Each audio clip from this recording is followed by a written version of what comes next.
One of the figures I find most interesting in our hymnal is Katherine Hankey, the writer of the great hymn, I Love to Tell the Story. And kind of the backstory on this hymn and her life is this. William Wilberforce was a Christian statesman and abolitionist and led a fierce campaign in the 19th century England to eradicate slavery from the British Empire. And the geographical center of the campaign was a wealthy neighborhood in south of London known as Clapham, where a group of Anglican evangelicals lived. The Clapham sect also advocated for prison reform, education for children, and the expansion of missionary efforts overseas. Though lampooned for their efforts, they changed the world. Well, Katherine Hankey was born in this environment in 1834, and her father was a banker in Clapham and led in the Clapham group. Early in life, Kate became involved in religious work, and as a young girl, she taught Sunday school, and was 18, she organized a Bible study for factory girls in London. And this Bible study was never really large, but the girls became close, and 50 years later, 5 of them met together at Kate's funeral.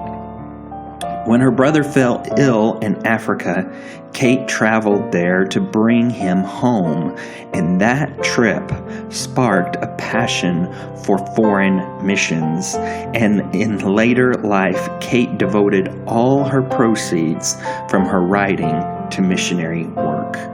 Now, during the winter of 1865 and 1866, Kate, who was 30 years old, became seriously ill.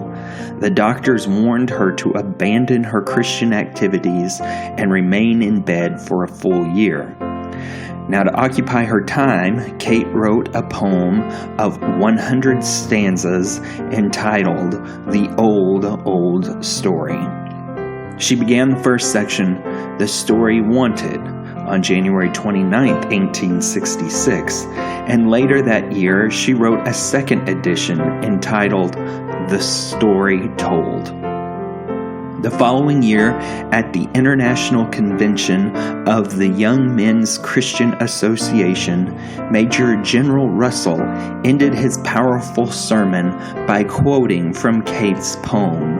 It left the audience breathless. Songwriter William Doane, in the crowd that day, put a portion of Kate's poem to music, giving birth to the hymn, Tell Me the Old Story. Another composer, William G. Fisher, set the second portion of Kate's poem to a musical score he named after her, Hankey, and thus we have the hymn, I Love to Tell the Story. It was first published in an American hymn book in 1869 and was later popularized around the world by the great evangelistic campaigns of D.L. Moody and Ira Sankey.